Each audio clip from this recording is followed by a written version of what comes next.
وسلام على عباده الذين اصطفى أما بعد فأعوذ بالله من الشيطان الرجيم قل من حرم زينة الله التي أخرج لعباده والطيبات من الرزق قل هي للذين آمنوا في الحياة الدنيا خالصة يوم القيامة كذلك نفصل الآيات لقوم يعلمون قل إنما حرم ربي الفواحش ما ظهر منها وما بطن والإثم والبغي بغير الحق وأن تشركوا بالله ما لم ينزل به سلطانا وأن تقولوا على الله ما لا تعلمون ولكل أمة أجل فإذا جاء أجلهم لا يستأخرون ساعة ولا يستقدمون صدق الله العظيم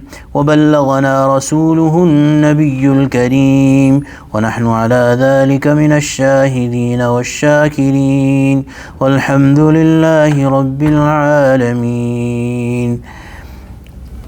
Surah Al-A'raf, inshallah today we'll do ayah 32 and onwards. So a few things that should be remembered from the past, that the mushrikeen of Makkah, they had made it a habit that they would take off all clothing during Hajj or Tawaf, and when they consider it prohibited for somebody to cover themselves when they are doing Tawaf, except for the Quraysh. And similarly, they would also stay away from eating many kinds of foods. So they would only eat very light, very low standard food, but not something, those tayyibat or those good things that Allah subhanahu wa ta'ala has mentioned, or which have been made permissible, for example milk, for example, those other heavy things, they would stay away from. So Allah subhanahu wa ta'ala, in the previous ayah that we had read last week, Allah subhanahu wa ta'ala had commanded that you take your zinat, or you take your beauty at every occasion of your worship, and eat and drink, and the only prohibition is that do not do israf. Allah subhanahu wa ta'ala does not like musrifeen. Now Allah subhanahu wa ta'ala is asking the Prophet sallallahu alaihi wasallam to say and ask them that who has made these things haram for you? Man harrama zinat Allah, that beauty which Allah has given to you, who has made it haram for you? Who is the one who has prohibited this? Allati akhraja li'ibadi, that which Allah has brought forth for His slaves. وَالطَّيِّبَاتِ مِنَ الرِّزْقِ, and wholesome things of rizq, or sustenance or provision. Here it refers to food. قُلْ هِيَ لِلَّذِينَ آمَنُوا فِي الْحَيَاةِ الدُّنْيَا خَالِصَةً يَوْمَ الْقِيَامَةِ. Say that they are for believers during this worldly life, and they are purely for the people who have believed, basically the believers on the day of resurrection. So this means that in this world, these blessings of Allah subhanahu wa ta'ala, good dress, good food, in reality it is only for the mu'mineen, or the believers, but it is shared by others as well. Hakim al-Ummat Maulana Ashraf Thani rahimahullah has written an example of this, that to understand this, that why is Allah subhanahu wa ta'ala saying that it is in reality only for mu'mineen, but everyone else is also getting it. In fact, the kuffar are actually getting more of it from the worldly life. The thing is that if you appoint someone as a worker, that you have to do this work and it's a job, then if they are constantly working, then you also take care, because you need your work done, you also give them some food. And it does not mean that you are really happy with them. You are giving them food so that they could stay alive and do your work, because if they are not alive, they will not do your work. But in the end, who would you really be happy with? The one who has done the work right, the one who is doing the work for you. So this is the example of kuffar getting these things, because they are part of the system of this world, and Allah has given them things so that they keep on functioning in the machinery of this world. But in reality, the ones who are actually getting benefit from these ni'mat, these blessings of Allah subhanahu wa ta'ala, are only the ones who have believed. Because for kuffar, all the things of luxury of this world, this comfort, this good dresses, this wealth, this eating, good foods, all of this, that is temporary enjoyment, and with every single particle of it that they are enjoying, their azab or their punishment on the Day of Judgment is increasing, because they are getting it from Allah subhanahu wa ta'ala, and for every single thing that they are getting, they are becoming even more grateful. So if you use $10 from someone and you become ungrateful, you are a ungrateful person of a lesser extent. But if you get $1,000 from someone, then you are, and then you still don't recognize or don't thank them, then you are more ungrateful, highly ungrateful. So this is the example of these kuffar getting even more things in this world. Allah subhanahu wa ta'ala has in reality made those things for human beings who have believed in Allah subhanahu wa ta'ala. For those people it is no benefit, but it is increment upon increment of azab, them using these things in this world.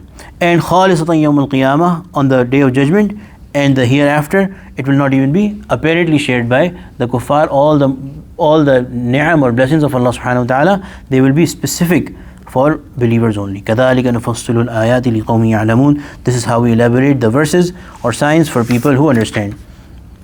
قُل, the Prophet ﷺ is being commanded to say, إِنَّمَا حَرَّمَ رَبِّيَ الْفَوَاحِشَ مَا ظَهَرَ مِنْهَا وَمَا بَطَنَ. So the Prophet ﷺ is being asked to tell them that let me tell you what Allah subhanahu wa ta'ala has really made prohibited.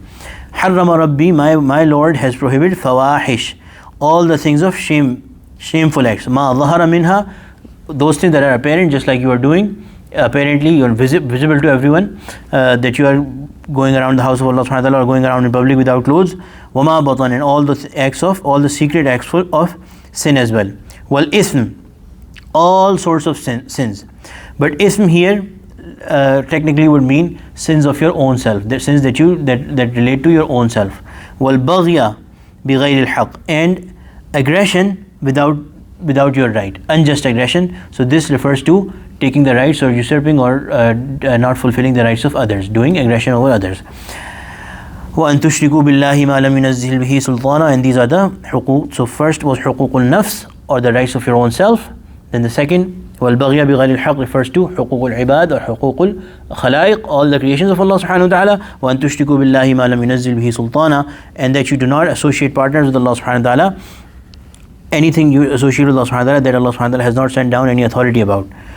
وأن تقولوا على الله ما لا تعلمون, and that you say or associate with Allah subhanahu wa ta'ala anything that which He has not attribute anything to Allah that He has that you do not have the short knowledge about ma la ta'lamun. So these would be aqaib, that you don't associate partners with Allah subhanahu wa ta'ala. And all of these things, basically, how ironic is it that you are saying that this is what Allah has forbidden, and the reality, the things that Allah has really forbidden, you are committing them. And this is the way ulama have explained that people who make innovations or bid'at in their deen, who go away from the method and life of the Prophet sallallahu alaihi wasallam, this is what happens to them, that they add things in deen and give up the core of deen.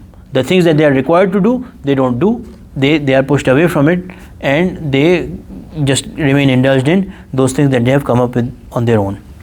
وَلِكُلِّ أُمَّةٍ أَجَلٍ, and do not think that if the punishment of Allah subhanahu wa ta'ala is not coming, then these people, and they are getting all the blessings, then these people must be the people whom Allah is happy with, or Allah is letting them live. Allah subhanahu wa ta'ala is saying وَكُلِّ أُمَّةٍ أَجَلٍ, for every people there is a specified appointed time. فَإِذَا جَاءَ أَجَلْهُمْ, when that time will come, that appointed time, لَا يَسْتَأْخِرُونَ سَاعَةً وَلَا يَسْتَقْدِمُونَ, neither will it be delayed for a moment, nor will it be will it come ahead by a single moment. So this is in the perfect wisdom of Allah subhanahu wa ta'ala. The system of the world is working, everyone is getting everything in this world, but for the kuffar, for the disbelievers, for the disobedient ones, there is a specific time that will come, and then Allah will catch them. May Allah subhanahu wa ta'ala protect us from all sorts of punishments, and may Allah subhanahu wa ta'ala make us the ones who are really obedient to Allah subhanahu wa ta'ala. Ameen ya rabbil alameen. Allahumma ja'alna min ahli al-Qur'an alladhi ahluka wa khassatuk. Rabbana taqabbal minna innaka antas sami'ul alim wa tub alayna innaka antat tawwabur rahim. Rabbana la tuzigh qulubana ba'da idh hadaytana wa hab lana min ladunka rahmah innaka antal wahhab. Wa sallallahu ta'ala ala khayri khalqihi sayyidina wa mawlana Muhammad wa ala alihi wa sahbihi ajma'in. Amin bi rahmatika ya arhamar rahimin.